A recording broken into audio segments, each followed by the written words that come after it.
तो आप सब प्रभु प्रेमियों को मेरा प्यार भरा राधे राधे। इस वीडियो में चर्चा करेंगे एकादशी, आषाढ़ मास की कृष्ण पक्ष की एकादशी के विषय में, जिसे हम योगिनी एकादशी के नाम से जानते हैं। बहुत अद्भुत इस एकादशी के व्रत का महात्म्य है।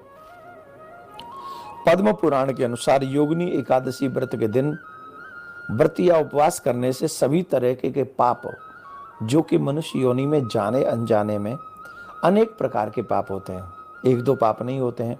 हम लोग मनुष्य हैं, अनेक प्रकार के पाप कर बैठते हैं। कई बार जानकर करते हैं, कई बार अनजाने में करते हैं, लेकिन दोबारा ना करने की शपथ लेकर अगर योगिनी एकादशी का व्रत किया जाए तो इस व्रत का ये बहुत बड़ा फल है कि मनुष्य के सभी प्रकार के पाप इस व्रत को करने से समाप्त हो जाते हैं। एक बहुत बड़ा कंफ्यूजन है, एकादशी 1 जुलाई को है कि 2 जुलाई को है। इसके संदर्भ में मैं वीडियो के अंत में बताऊंगा।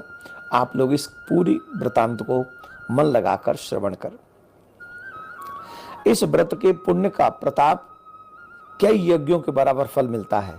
योगिनी एकादशी व्रत पर भगवान विष्णु की या अपने इष्ट की, जैसे हम लोग अब भगवान श्री कृष्ण की पूजा करते हैं युगल सरकार की, वैसे आप कोई भी भगवान सीताराम जी की पूजा करते हैं।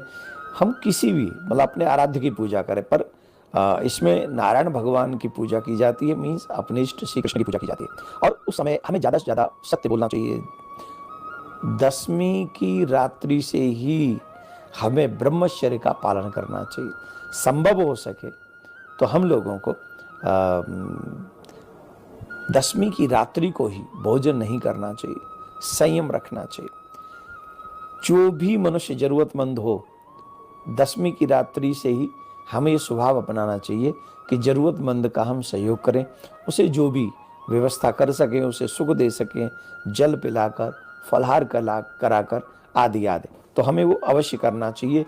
और इस योगिनी एकादशी व्रत में रात्रि में विशेषतः जागरण का बहुत बड़ा महत्व है।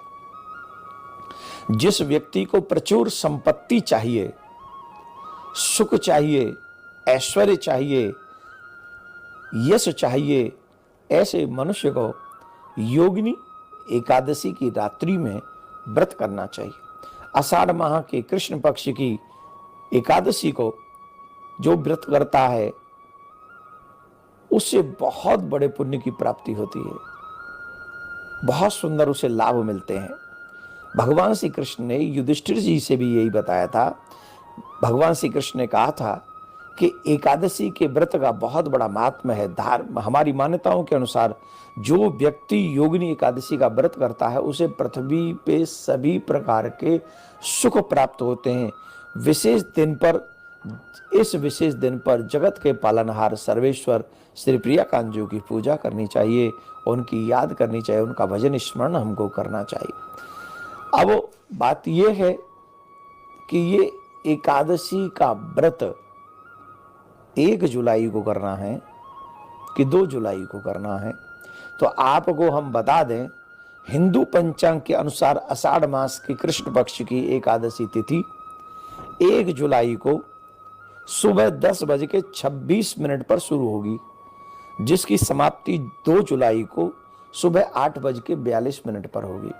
इसका एक मतलब तो ये हो गया कि 1 जुलाई को उदया तिथि नहीं है। तो उदया तिथि कब है? उदया तिथि है 2 जुलाई को। तो 2 जुलाई को जब व्रत है तो हमको व्रत करना है 2 जुलाई को।